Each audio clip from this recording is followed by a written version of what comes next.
اعوذ باللہ من الشیطان الرجیم بسم اللہ الرحمن الرحیم نحمدہ ونصلی علی رسولہ الکریم اما بعد۔ حضرات گرامی، ہر مسلمان کی زندگی میں نماز کی جو اہمیت ہے اس سے کون بخوبی واقف نہیں۔ ہم سب جانتے ہیں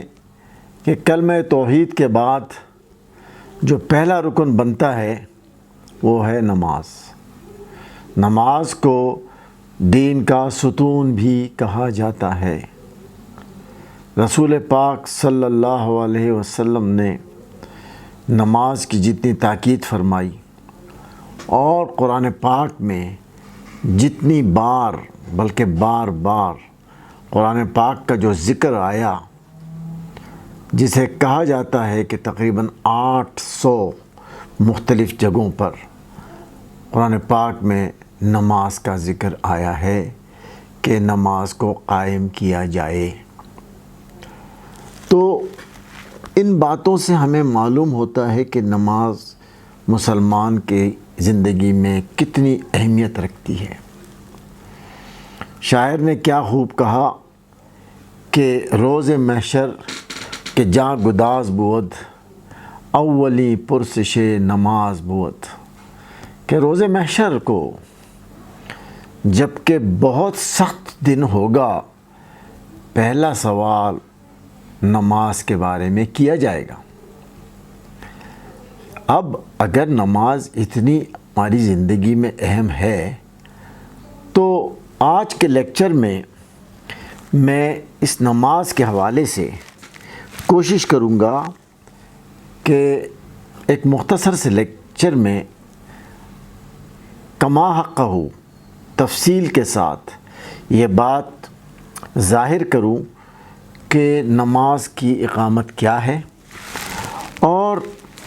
ہم اس سے اپنی نمازوں سے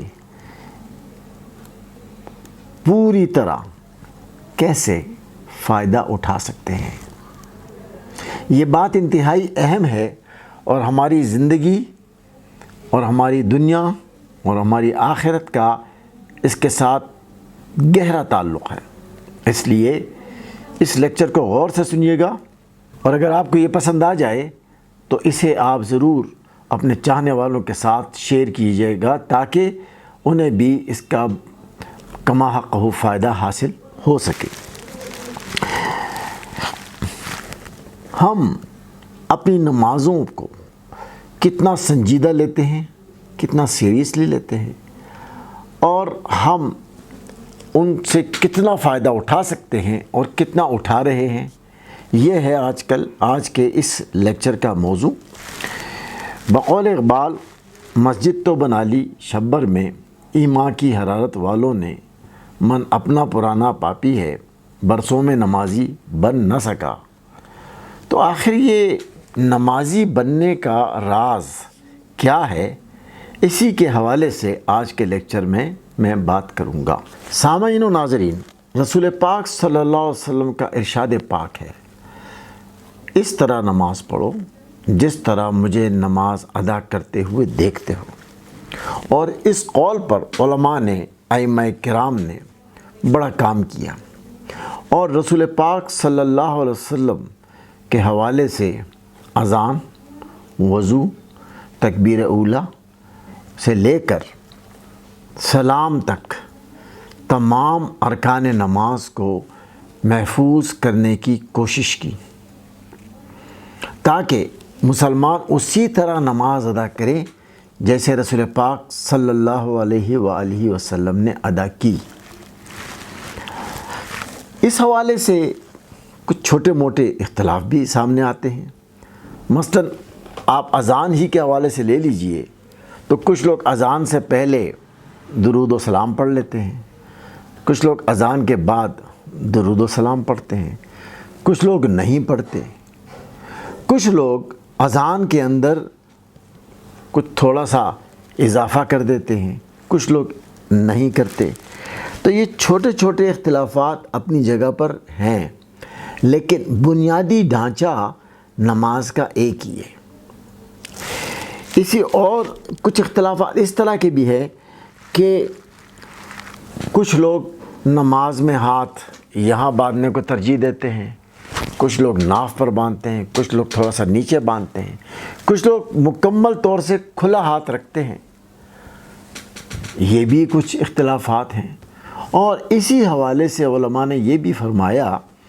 کہ آپ صلی اللہ علیہ وسلم نے ان تمام طریقوں پر نماز پڑھی ہے، اور چونکہ آپ صلی اللہ علیہ وسلم نے ان تمام طریقوں پر نماز پڑھی ہے، اس لیے یہ تمام طریقے اللہ سبحانہ و تعالیٰ کے سامنے قابل قبول ہیں۔ اس لیے میرے نزدیک یہ اختلافات کوئی زیادہ معنی نہیں رکھتے، کیونکہ یہ تمام طریقے یا یہ تمام طرق سنت مطہرہ رسول پاک صلی اللہ علیہ وسلم سے ثابت شدہ ہیں، اور ان کے حوالے سے تمام مکاتب فکر کے پاس اپنے اپنے حوالے سے ان میں روایات موجود ہیں۔ بحیثیت ایک معلم، ایک پروفیسر اور ایک محقق کے، میرے نزدیک ان چھوٹے چھوٹے اختلافات پر کوئی مسئلہ پیدا نہیں ہوتا، اس لیے ان کی کوئی اہمیت نہیں ہے۔ آپ جس طرح چاہیں، جس مکتب فکر کے ساتھ آپ راضی ہیں، اسی حوالے سے آپ نماز پڑھیے، آپ کی نمازوں کو کوئی مسئلہ پیدا نہیں ہوتا۔ اگرچہ کہ ایک مکتب فکر دوسرے مکتب فکر کے طریقے نماز کو رد کرتا ہے، اور یہ کہتا ہے کہ جو شخص نماز میں یہاں ہاتھ نہیں باندھتا، یہاں باندھتا ہے، یا جو چھوڑ دیتا ہے، اس کی نماز نہیں ہوتی۔ لیکن ایسا کوئی ثبوت اس بات کا نہیں ہے کہ نماز نہیں ہوتی، کیونکہ تمام حوالوں سے اور ان تمام ارکان کے حوالے سے رسول پاک صلی اللہ علیہ وسلم کی نماز محفوظ ہے روایات میں۔ اب بات یہ ہے کہ اگر یہ اختلافات چھوٹے ہیں تو اصل بات کیا ہے؟ ہمیں یہ معلوم ہوگا اس وقت جب ہم غور کریں گے کہ اللہ سبحانہ و تعالیٰ نے ہمیں چھوٹ کیا دی ہے نماز کے حوالے سے۔ اگر ہمارے پاس عذر ہو تو ہم بیٹھ کر بھی نماز پڑھ سکتے ہیں، اور اگر ہمارے اندر اتنی کمزوری ہو کہ ہم بیٹھ نہیں سکتے تو ہم لیٹ کر بھی نماز پڑھ سکتے ہیں، اور اگر ہم اتنے کمزور ہوں کہ ہمیں لیٹ کر نماز پڑھنے میں بھی مشکل پیش آتی ہو تو ہم اشارے سے بھی نماز پڑھ سکتے ہیں۔ اس کا مطلب کیا ہوا؟ اس کا مطلب ہوا کہ نماز کی جو اصل روح ہے وہ کہیں اور ہے، وہ ان حرکات میں نہیں ہے بلکہ کہیں اور ہے۔ تو اب ذرا غور کیجئے کہ دیوانے کی نماز نہیں ہوتی، مجنون کی نماز نہیں ہوتی، نشے کی حالت میں نماز نہیں ہوتی، بے ہوشی کی حالت میں نماز نہیں ہوتی۔ تو معلوم یہ ہوا کہ اصل روح کہیں اور ہے۔ قرآن پاک میں فرمایا کہ تم نماز کے پاس نہ جاؤ جب تک تم نشے میں ہو، اور جب تک تم یہ نہ جان لو کہ تم کیا پڑھ رہے ہو۔ یہ وہ بات ہے جو نماز کی اصل روح ہے۔ اور اسی حوالے سے سیرت رسول پاک صلی اللہ علیہ وسلم کا تفصیلی جائزہ لینے کے بعد، اور جو حیات پاک رسول پاک صلی اللہ علیہ وسلم نے گزاری، اور صحابہ کرام نے گزاری، اور اہل عرب نے گزاری، جس میں ہم دیکھتے ہیں کہ وہ نماز کے اندر موجود تمام تعلیمات کو ایک ایک بات پر غور کرتے تھے، اور نماز کے اندر جو تلاوت ہوتی ہے جسے ٹھہر ٹھہر کر پڑھا جاتا ہے، کسی اہل عرب سے پوچھیں کہ وہ نماز پڑھتے ہوئے روتا کیوں ہے؟ امام روتے ہیں، ان کے پیچھے کھڑے مقتدی روتے ہیں، کیا وجہ ہے؟ اب آپ سمجھ گئے ہوں گے کہ بنیادی بات ہے سمجھنے کی، پیغام کو سمجھا جائے۔ ہم دیکھتے ہیں کہ اللہ سبحانہ و تعالیٰ نے فرمایا کہ اقم الصلاۃ لذکری، نماز قائم کرو میرے ذکر کے لیے، یعنی میری تعلیمات کی یاد دہانی کے لیے۔ اور جب ہم اس بات پر غور کرتے ہیں تو معلوم یہ ہوتا ہے کہ لا الہ الا اللہ محمد الرسول اللہ کی تفصیل ہمیں نماز میں ملتی ہے، اور ہر درجے میں ملتی ہے، اور مختلف طریقوں سے ملتی ہے۔ تو چونکہ فرمایا گیا کہ اقم الصلاۃ لذکری، کہ قائم کرو صلاۃ میرے ذکر کے لیے، میری یاد دہانی کے لیے، میری تعلیمات کی یاد دہانی کے لیے، تو معلوم یہ ہوا کہ نماز چاہے وہ فجر کی ہو، چاہے وہ مغرب کی ہو، چاہے وہ عشاء کی ہو، اور ان تمام نمازوں میں قرآن پاک بالجہر پڑھا جاتا ہے، یعنی بآواز بلند پڑھایا جاتا ہے تاکہ لوگ سنیں، اور سن کر وہ اپنا جائزہ لیں، ان کو یاد دہانی کرائی جائے کہ وہ کیا سن رہے ہیں اور کیا کر رہے ہیں، ان کا عمل کیا ہے اور ان کا قول کیا ہے۔ جب اس کو فالو کیا جاتا ہے تو دو نمازیں ایسی آ جاتی ہیں جو ظہر کی ہیں اور عصر کی ہے، جن میں نماز بآواز بلند نہیں پڑھی جاتی، اور اس کو خفی میں پڑھا جاتا ہے، اور ہر نمازی اپنی استطاعت کے مطابق اللہ کو یاد کرتا ہے، اللہ کی تعلیمات کو یاد کرتا ہے۔ تو معلوم یہ ہوا کہ یہ ایک ایسا پروسیس ہے، ایک ایسا عمل ہے کہ جس میں انسان اپنے آپ کو اللہ سبحانہ و تعالیٰ کے سامنے پیش کرتا ہے، اپنا وعدہ یاد کرتا ہے، اور اپنے وعدے کا ٹیسٹ بھی کرتا ہے، اور اپنے آپ کو روزانہ اس خوبصورت چشمے میں پاک کرتا ہے جو نماز کا چشمہ ہے، کہ اس چشمے سے اس کی ایسی طہارت ہوتی ہے کہ اس کے اخلاق صاف ہوتے ہیں، اس کے اعمال صاف ہوتے ہیں، اس کا دین صاف ہوتا ہے، اس کا جسم صاف ہوتا ہے، اس کا ذہن صاف ہوتا ہے، اس کی روح صاف ہوتی ہے۔ یہ فلٹر ہوتا ہے، ہر بار یہ فلٹر ہوتا ہے تاکہ ہر نمازی اپنے آپ کو اللہ کے سامنے پیش کرتے ہوئے یہ اپنا جائزہ لے کہ میں نے پچھلی نماز میں کیا عہد کیا تھا اور بیچ میں مجھ سے کیا غلطی ہوئی ہے، اور ان کا استغفار بھی کرے، اللہ سے استعانت بھی طلب کرے، توبہ بھی کرے ضرورت کے مطابق، پلٹے بھی ضرورت کے مطابق، اور اللہ سبحانہ تعالیٰ کے سامنے اپنے عہد و پیما کو تازہ کرے، یعنی اقم الصلاۃ لذکری۔ یہاں ایک عجیب و غریب مسئلہ درپیش ہے، عجیب و غریب بھی ہے، اہم بھی ہے، عظیم بھی ہے، اور وہ یہ ہے کہ پورے پاکستان میں بلکہ پورے عالم غیر عرب میں یہ بات عام ہے کہ اکثریت کو یہ نہیں معلوم ہوتا کہ اس نماز میں کیا پڑھا گیا، قرآن پاک کی کون سی آیت تلاوت ہوئی، اور میرے لیے آج کی اس تلاوت میں کیا پیغام ہے۔ یہ بات عجیب ہے نا کہ ہم مسجد جاتے ہیں، روزانہ ہم فجر، مغرب اور عشاء کی ان 3 نمازوں میں قرآن پاک کو اپنے امام صاحب کے زبانی سنتے ہیں، اور یہ عام ہے، کراچی سے لے کے خیبر تک یہ سنا جاتا ہے، روزانہ 3 بار یہ قرآن پاک سنا جاتا ہے، لیکن تینوں بار یہ سنا نہیں جاتا کیونکہ سمجھ میں نہیں آتا۔ اب مسئلہ جو سامنے آتا وہ یہ ہے کہ اگر ایسا ہوتا تو پھر بہت بڑا مسئلہ نہیں تھا، لیکن اگر تمام مکاتب فکر اس بات کو نظر انداز نہ کرتے اور اپنے اپنے فالورز کو اس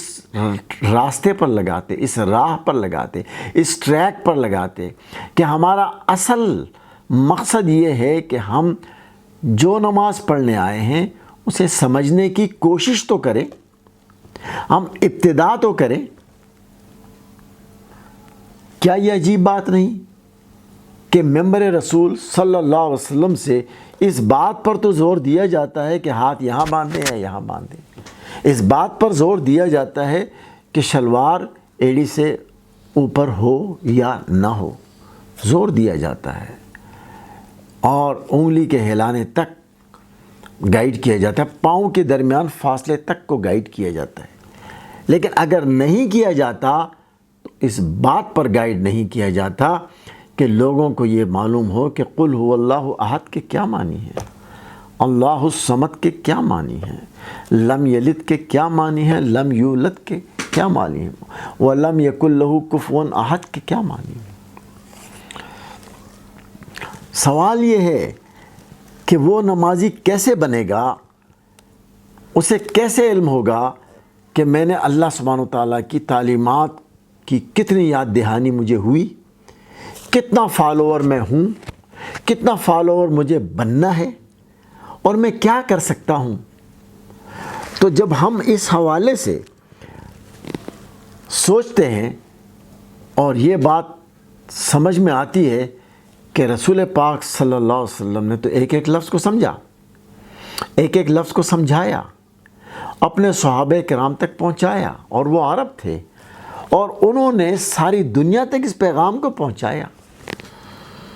یہی وجہ ہے کہ آج پاکستان بننے کے تقریباً 70 سال بعد ہمیں آئیڈیا نہیں ہو رہا کہ اسلامی معاشرے کا پاکستان کے اندر وجود کیسے ہوگا۔ اس کی وجہ یہ ہے کہ وہ نمازی نہیں بن رہا، نہ تو انفرادی طور پہ وہ نمازی بن رہا ہے، نہ اجتماعی طور پر وہ نمازی جو اللہ سبحانہ وتعالیٰ کو مقصود ہے، جو پیغمبر اکرم صلی اللہ علیہ وسلم کے مشن کے ساتھ ہم آہنگ ہو، مقصود ہے، نہ تو وہ اجتماعی معاشرہ وجود میں آ رہا ہے کہ جس کے اندر اللہ سبحانہ وتعالیٰ کے حوالے سے ذکر کا وہ انداز ہو کہ دیانت ہو، امانت ہو، صداقت ہو، حق ہو، ٹرسٹ ہو۔ کیسے ہوگا کہ جب وہ آپ کا نمازی نہیں ہے، وہ آپ کا انڈیویجول نہیں ہے، تو وہ کلیکشن کیسے بنے گا؟ اس تعلیمات کو حاصل کرنے کے لیے پیغمبر اکرم صلی اللہ علیہ وسلم کو اللہ سبحانہ وتعالیٰ نے معراج میں یہ گفٹ، یہ تحفہ صلات دیا تھا، جو ہم تک پہنچا۔ یہ عظیم الشان تحفہ ہم نے بے سمجھی نمازوں میں بدل کر ایک بہت عظیم الشان موقع تربیت کا، ایک عظیم الشان موقع ایک اسلامی معاشرے کے بنانے کا اور اسلامی معاشرہ بنا کر دنیا کے سامنے پیش کرنے کا گنوا دیا۔ اب آپ بتائیے کہ کیا ہم وہ نماز پڑھ رہے ہیں جو رسول پاک صلی اللہ علیہ وسلم نے جس کا حکم دیا تھا کہ نماز ویسے پڑھو جیسے تم مجھے دیکھتے ہو کہ میں کس طرح پڑھتا ہوں؟ اب بتائیے کہ اگر ہم اس بنیادی چیز کو، اس بنیادی پیغام کو جو رسول پاک صلی اللہ علیہ وسلم نے اللہ سبحانہ وتعالیٰ سے حاصل کیا، جو پیغام حاصل کیا، اور وہ پیغام جو آپ نے اپنی امت تک پہنچایا، ہم وہ پیغام حاصل نہیں کر رہے، ہم پیغام لے نہیں رہے ہیں۔ پیغام لیں گے تو اس پر عمل ہوگا۔ جب ہم ایسا نہیں کر رہے تو اللہ کی نظر میں ہماری عزت کیسے بڑھے گی؟ اور یہ یاد رکھیے کہ جب اللہ کی نظر میں ہماری عزت بڑھے گی تو اللہ ہماری عزت ساری کائنات میں کرائے گا، ساری دنیا میں کرائے گا۔ اگر ہمارے ایک فرد کی، کسی فرد کی عزت اللہ کی نظر میں بڑھے گی تو اس فرد کی عزت وہ سارے زمانے سے کرا لے گا، اور کسی معاشرے کی عزت بڑھے گی تو اس معاشرے کی عزت وہ سارے زمانے سے کرا لے گا۔ ہمیں اصل میں اس نمازی کی ضرورت ہے کہ جو رسول پاک صلی اللہ علیہ وسلم کی نماز کے حوالے سے نماز پڑھنے والا ہو، اور یہی وجہ ہے کہ ہماری دعائیں قابل قبول نہیں ہیں۔ آپ سن رہے ہیں جب پاکستان آزاد ہوا تھا تو مسلمان 2 دعائیں کرتے تھے، اے اللہ کشمیر کو اور فلسطین کو آزادی عطا فرما۔ آج کشمیر بھی لہو لہو ہے، فلسطین بھی لہو لہو ہے، غزہ بھی لہو لہو ہے، یمن بھی لہو لہو ہے، لبنان بھی لہو لہو ہے، بیروت بھی لہو لہو ہے، عراق بھی لہو لہو ہے۔ آپ بتائیں مسلمانوں کا کون سا خطہ؟ اس کی وجہ یہ ہے کہ ہم نے اللہ سبحانہ وتعالیٰ سے وہ عزت حاصل نہیں کی جو عزت ہمیں حاصل کرنا چاہیے تھا، اور اس کے لیے جو بہترین نسخہ اور بہترین پلاننگ اور بہترین میتھڈالوجی جو اللہ سبحانہ وتعالیٰ نے ہمیں عطا کی تھی وہ تھی نماز۔ رسول پاک صلی اللہ علیہ وسلم کا ارشاد ہے کہ نماز مومن کی معراج ہے۔ جس طرح پیغمبر اکرم صلی اللہ علیہ وسلم معراج پر تشریف لے گئے جہاں سے آگے کوئی مقام نہیں، اسی طرح مومن اپنی نمازوں کے حوالے سے اپنے نمازوں کے طریقے پر چل کر اپنی معراج حاصل کرتا ہے، اور اس کی معراج یہ ہے کہ وہ اپنی شخصیت کے، اپنے ذہنی لیول کے، اپنے ذہنی ارتقاء کے، اپنے علم کے ارتقاء کے، اپنے کسب کے ارتقاء کے، اپنے کام کے ارتقاء کے آخری حد تک پہنچ جاتا ہے جب وہ نمازی ہوتا ہے۔ تو اگر اس کی سمجھ میں آ جائے کہ لا الہ الا اللہ محمد الرسول اللہ کا مطلب کیا ہے، قل هو اللہ احد کا مطلب کیا ہے، یہ بات اس کے دل میں بیٹھ جائے اور دولت کی وہ عظمت اور عزت اس کے دل سے نکل جائے، تو اسے یہ معلوم ہوگا کہ اسے تو اللہ سبحانہ وتعالیٰ نے بہت کچھ عطا کیا ہے، اور اس کو اپنے پاس اپنی فرد اور اپنے ذات کے حوالے سے بہت کچھ ڈسکور کرنے کو موجود ہے۔ وہ آئنسٹائن کے لیول کا مسلمان بن جائے، وہ نیوٹن کے لیول کا مسلمان بن جائے، یعنی سائنسدان بھی ہو اور مسلمان بھی ہو، تو کیا کہنے؟ وہ سرجن ہو وہ مسلمان ہو، وہ ڈاکٹر ہو وہ مسلمان ہو، نمازی ہو، تو آپ کے معاشرے سے بگاڑ ختم ہوگا، اور جب آپ ایک متحد قوم بن کر ابھریں گے تو دنیا آپ کی عزت کرے گی، دنیا ہماری عزت کرے گی، ہماری بات مانی جائے گی، ہماری بات منوائی جائے گی۔ تو ہمیں اس بنیادی نقطے پر دوبارہ آنا ہے کہ کیا ہم ویسی ہی نماز پڑھ رہے ہیں جیسی رسول پاک صلی اللہ علیہ وسلم نے پڑھی تھی، اور یہ کیا پیغمبر اکرم صلی اللہ علیہ وسلم بغیر سمجھے کوئی نماز پڑھی تھی؟ تو پھر کیا وجہ ہے کہ ہم سب مسلمانوں نے اس بنیادی مقصد کو بھلا دیا، ہم نے فہم اور فراست کے راستے کو بند کر دیا، اب ہم نے حرکات کو تو نماز کہہ دیا، لیکن حرکات جس مقصد کے لیے کی جاتی ہیں اس ہر حرکت کے پیچھے ایک پورا فلسفہ ہے۔ میں انشاءاللہ تفصیل سے اسی حوالے سے میں بات کروں گا، لیکن آج جو بنیادی بات میں کہنے جا رہا ہوں وہ یہ ہے کہ اس بنیادی مقصد کو نہ بھولیے کہ ہمیں سورہ فاتحہ سے لے کر کم از کم چھوٹی صورتوں کے حوالے تک ہمیں تفصیل سے اپنی نمازوں کا علم ہونا چاہیے، اور اپنے آپ سے سوال کریں کہ کیا میری نماز رسول پاک صلی اللہ علیہ وسلم کی نماز کی طرح ہے، اور کیا میں اس طرح نماز پڑھ کر سمجھ رہا ہوں، سمجھ کر پڑھ رہا ہوں، کیا میرا دل کنونس ہو جاتا ہے ہر نماز کے بعد کہ جو آیات میں نے پڑھی ہیں میں سنوں اور دیکھوں اور غور کروں کہ میرا کون سا عمل ان تعلیمات کے خلاف ہے، میرا کون سا عمل ان تعلیمات کے عین مطابق ہے۔ تو جب میری صلاۃ اور حیات آپس میں ہم آہنگ ہوں گے تو میری صلاۃ قائم ہوگی۔ اسی لیے فرمایا اقیم الصلاۃ، اقیم الصلاۃ، صلاۃ کو قائم کرو۔ قائم کیسے ہوگی؟ قائم اسی طرح ہوگی کہ ہم پڑھیں گے، ہم سمجھیں گے، ہم نافذ کریں گے۔ اور آپ دیکھیں گے اسی حوالے سے فرمایا گیا نمازوں کی حفاظت کرو، نمازوں کو ضائع مت کرو۔ یہ صرف پڑھنے کے حوالے سے نہیں ہے، نماز تو فرض ہے، فرض تو ہم نے ادا کرنا ہے، لیکن اس فرض کے ادا کرنے کے پیچھے جو فلسفہ ہے وہ ہم سمجھیں۔ تو آج سے ہم یہ ارادہ کریں اور یہ فیصلہ کریں کہ اپنے بچوں کو، اپنے بڑوں کو، اپنے رشتہ داروں کو، اپنے محبوب حضرات کو یہ پیغام پہنچائیں گے